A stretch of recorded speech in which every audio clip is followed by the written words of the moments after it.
As our Lenten season progresses on, the scriptures and the readings are socializing us slowly to the coming passion of Christ. So we heard about the first reading, a beloved son who was almost destroyed, and also in the gospel, we also hear about the Son of God, Son of people plotting for his destruction. I'd like just to invite you to reflect on the first reading that we listened to. In the book of Genesis, we read the story of Joseph, and we've read it many times, and his brothers.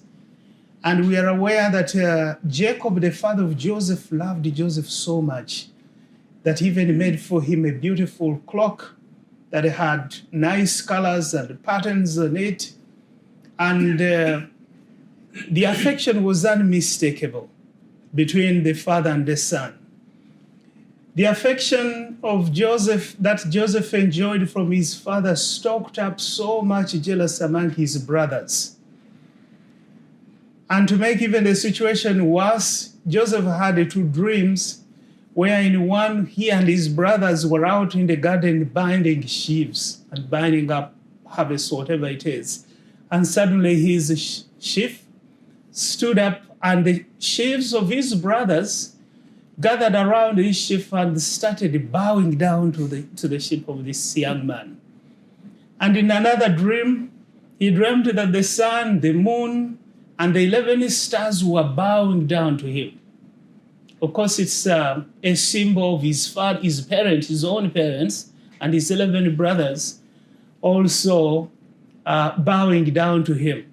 The interpretations was that Joseph was destined to be a leader, and his parents and his siblings would someday pay great respect to him.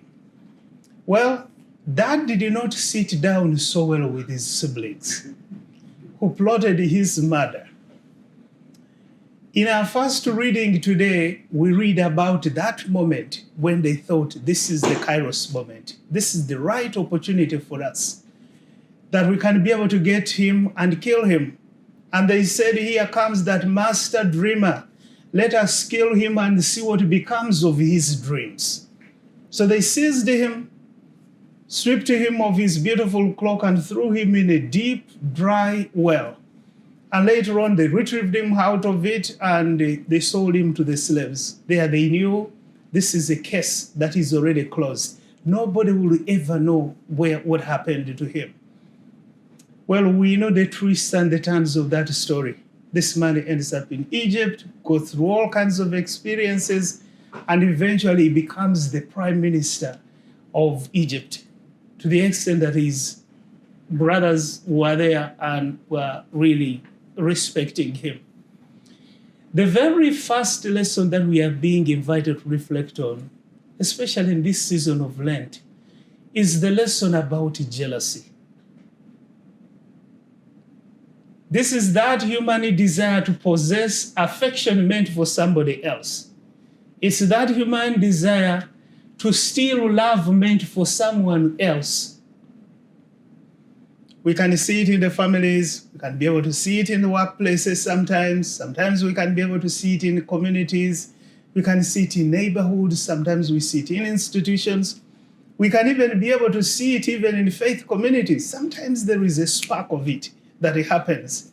And it happens.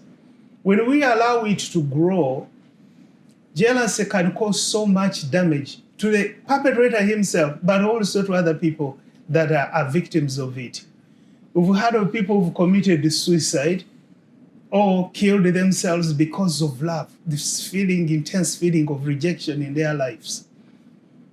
One way that we can be able to respond to this disordered human desire is to strengthen our identity in God. Strengthen our identity in God. When we know that we are loved, when we know that we are valuable, when we know that we are precious in the eyes of God, we don't need to depend on the validation of others. Many people in our world today entirely depend on external validation of others. Well, that dependence is fragile in so many ways. It is only God's love which is solid. It's only his love which is unchangeable. It is only his love which is pure. And when we become solid in our perception of who we are in the eyes of God, it settles something that is so foundational at the center of our lives. Something very foundational at the center of our lives. When people love us and respect us, that simply becomes something complementary to what we already have at the center of our lives. So today we can be able to ask ourselves as we go about reflecting today, so have you ever been a victim or a perpetrator of jealousy at some point? What was it about? Who was the other party involved? How was that resolved? We happen to be in a Jubilee year, and we are invited to make use of the sacrament of reconciliation to rebuild the bridges one more time. Second, we can also ask ourselves, where is your identity located? Where is your identity located? Who are you and who do you belong to? Who are you and who do you belong to? May we this Mass ask God's grace to learn that our identity is in God himself.